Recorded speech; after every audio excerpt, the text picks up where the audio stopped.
महाराष्ट्राचं वैभव असणाऱ्या सह्याद्रीच्या पर्वतरांगा माणसाला एकदम वेड लावून टाकतात बघा.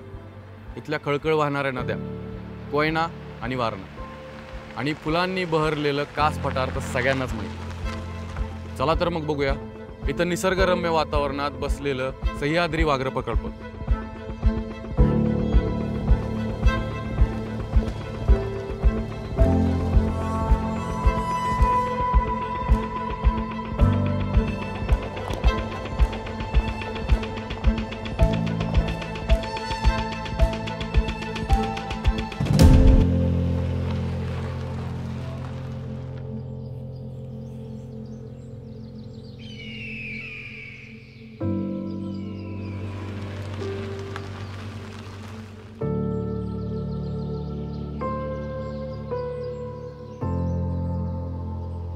विदर्भाच्या बाहेरील म्हणजेच पश्चिम महाराष्ट्रामधील हे एकमेव व्याघ्र प्रकल्प आहे. तर ते 1164 स्क्वेअर किलोमीटरचं बसलेलं आहे आणि त्यानंतर इथे बरेच प्राणी, बरेच वनस्पती आपल्याला बघायला भेटले. तसेच आपल्याला इथे प्राणी आणि वनस्पतींचं जीवन कसं आहे हेही आपल्याला समजणार आहे. तर चला बघूया काय काय मिळते आपल्याला.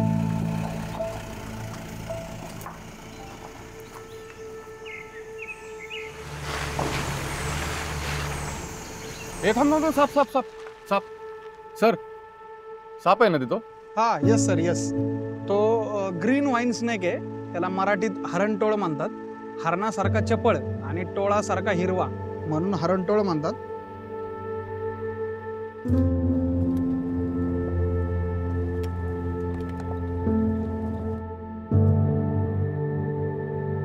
सर, आपण आता जे फुलपाखरू बघितलं त्याला कॉमन लेपर्ड असं म्हणतात. बिबट्यासारखा पिवळसर कलर आणि बिबट्यासारखे अंगावर काळे टिपके, त्यामुळे त्याला कॉमन लेपर्ड असं नाव देण्यात आलेलं आहे.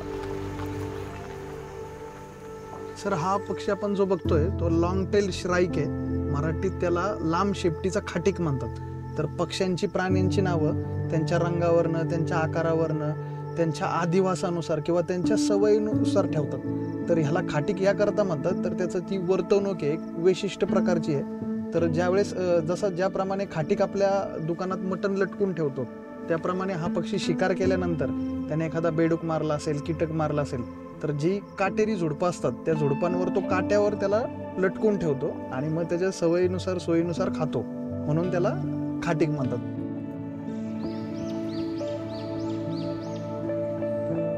सर, आपण ही जी वनस्पती बघतोय ती नरक्या नावाची वनस्पती आहे. त्याला इंग्लिशमध्ये स्टिंकिंग ट्री असं म्हणतात. तर नरक्याचं वैशिष्ट्य असं आहे ती औषधी वनस्पती आहे. तर त्याच्या खोडामध्ये आणि सालीमध्ये कॅम्प्टोथिसिन नावाचं अल्कलाइड असतं, जे अल्कलाइड कॅन्सरवर औषध तयार करण्यासाठी वापरलं जातं.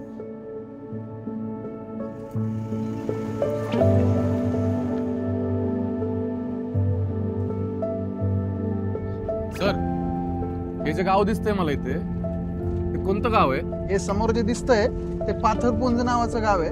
तिथे लोक राहतात. एक जवळपास 500च्या आसपास त्यांची लोकसंख्या आहे. मनुष्य आणि वन्य प्राणी यांचे शांततापूर्ण सहचर्य ही परंपरेने चालत आलेली गोष्ट आहे. या विषयाबद्दल जनजागृती करण्याचे प्रयत्न शासन सतत करत असतं. वृक्षतोडबंदी, शिकारबंदी याचे जर काटेकोर पालन नागरिकांनी स्वयंप्रेरणेने केले ना तर जंगलाचेही रक्षण होईल आणि पर्यायाने मानवी जीवनाचेही रक्षण होईल.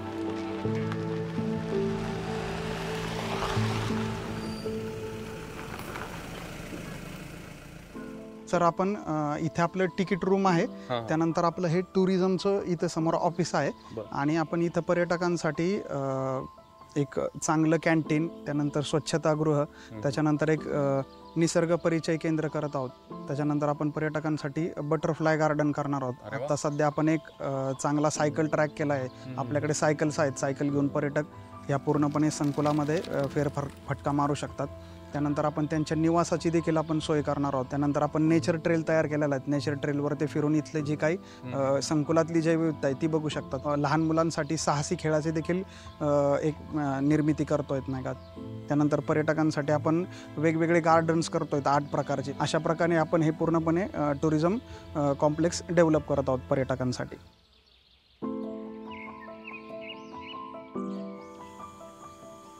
सर, आपण आता कोयना रेंजच्या रामबान नेचर ट्रेलवर आलेलो आहोत. हा असाच ट्रेल कोयना रेंजमधला एक सर्वात छान असा ट्रेल आहे. असाच आपण पुढे जाऊन शेवटी कोकण कड्यावर जातो. चला ट्रेक करूया. यस सर, सुरू करूया.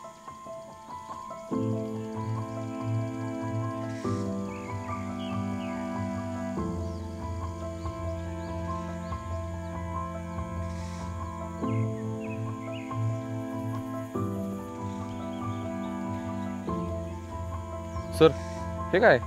हां, हे सर हे जायफळ आहे, आपण जे मसाल्यांमध्ये वापरतो. ओ, इथे वरती बघा जायफळाचं झाड आहे आणि पूर्ण फळांनी लगडलं आहे. तर हे जायफळ आपण मसाल्यांमध्ये देखील वापरतो, माणसाचं देखील उपयोगाचं आहे आणि ही जंगली प्राणी देखील खातात.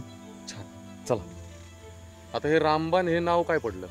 तर सर अशी आख्यायिका आहे की इथे एक मोठासा दगड आहे. ज्यावेळेस प्रभू श्रीराम त्यांच्या वनवासादरम्यान फिरत होते त्यावेळेस सीतेमातेला तहान लागल्यानंतर त्यांना इथे या परिसरात कुठे पाणी मिळालं नाही आणि पाणी मिळालं नाही म्हणून मग त्यांनी एका मोठ्या दगडात बाण मारला आणि तिथे खड्डे करून त्या खड्ड्यात त्यांना पाणी मिळालं. तर मग त्यामुळे तो प्रभू श्रीरामांनी बाण मारला म्हणून या भागाला रामबाण असं नाव ठेवण्यात आलं.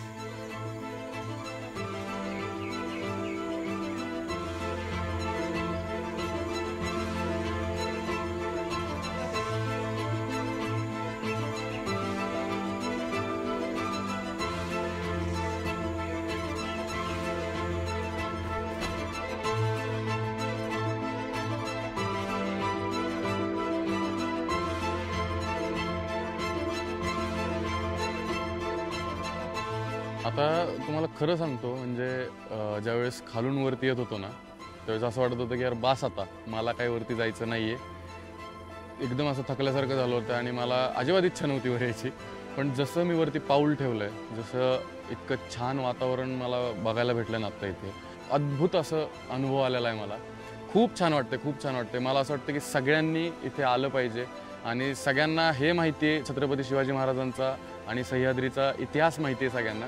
पण हे पण सांगतो की प्रभू श्रीरामाचा पण इथं सहवास लाभलेला आहे. सो मला असं वाटतं सगळ्यांनी इथे एकदा तरी व्हिजिट करावं, हीच माझी इच्छा आहे. आणि इथला नजारा, इथलं दृश्य किती अप्रतिम आहे आणि किती डोळ्यांचे पारणं फेडणार आहे.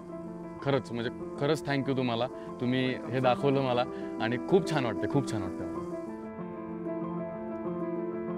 सह्याद्री व्याघ्र प्रकल्पाची समृद्ध जैवविविधता अनुभवण्यासाठी मी इथे आलो होतो.